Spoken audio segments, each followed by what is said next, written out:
प्रयागराज में इस समय गंगा, यमुना और टोंस नदी उफान पर है। 5वीं बाढ़ की दस्तक से प्रयागराज के वासी पुनः परेशान हैं। जितने भी लोग निचले एरिया में प्रयागराज में रहते हैं, गंगा जी की अविरल जो धारा है उससे वो लोग हमेशा लाभान्वित हो रहे थे, मगर अब यही अविरल धारा जब उफान बनकर आ रही है तो जितने भी निचले एरिए हैं वो सब जलमग्न हो चुके हैं।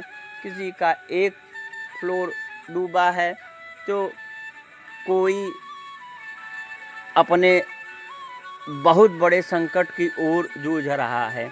आप देख सकते हैं यह इलाके अपने आप में ऐतिहासिक हैं। इनका इतिहास है, चाहे जल पुलिस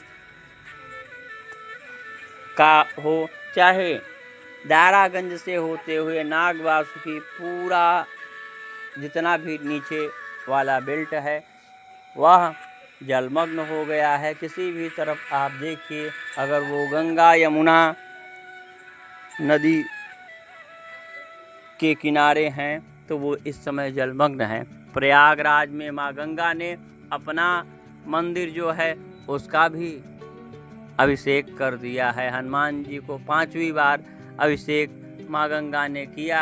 सभी मंदिर जो निचले एरिया में हैं वो पूर्णतः या आंशिक रूप से डूबे हुए हैं। यह 5वीं बाढ़ प्रयागराज वासियों के लिए बड़ी ही चिंता का विषय है, क्योंकि 55 दिनों के अंतराल पर जो उफनती धाराएं माता गंगा, माता यमुना की हैं, उससे प्राणी सोच में पड़ गया है कि यह क्यों हो रहा है। और 78 की जो बाढ़ थी उसे तो देखने वाले लोग अब कम बचे हुए हैं, मगर यह बाढ़ अपने आप में एक ऐतिहासिक बाढ़ है जो मनुष्य से कह रही है कि हे प्राणी, अब बस हो गया, बहुत हो गया।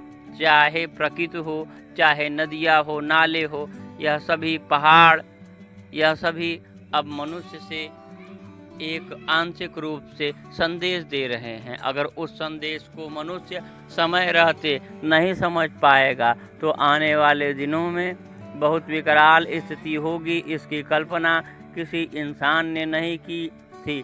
क्या किसी ने कल्पना की थी कि पंजाब, राजस्थान, उत्तर प्रदेश, बिहार सहित भारत के सभी राज्य जलमग्न हो चुके होंगे, या पहाड़ों का टूटना, भूस्खलन, ये सब हो रहा है गांवों में।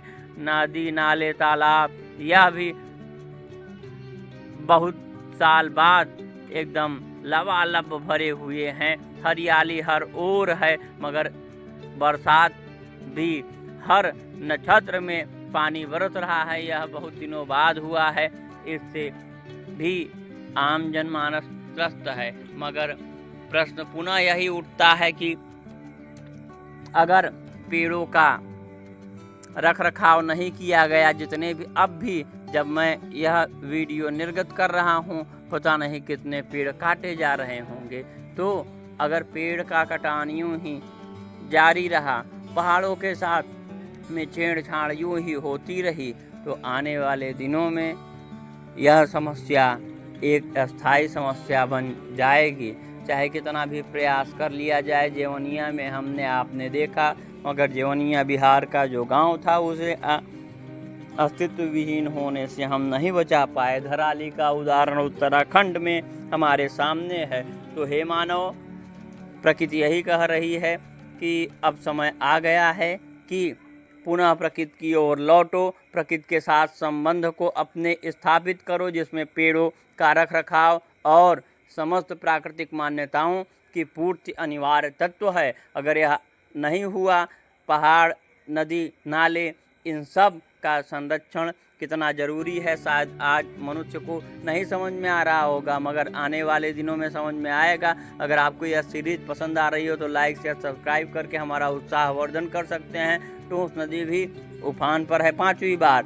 इससे आप कल्पना कर सकते हैं कि अगर किसी भी जगह पर आप हैं तो वहाँ पर आप पेड़ लगाइए और संकल्प के साथ में यह दृढ़ प्रतिज्ञ हो जाइए कि प्रकृति के साथ में हमारा जो संबंध है उस संबंध की पूर्ति के लिए हम दृढ़ प्रतिज्ञ रहेंगे और हरियाली हमारा प्रमुख लक्ष्य होगा। इसके लिए जंगलों का भी विकास जरूरी है जिससे कि इकोसिस्टम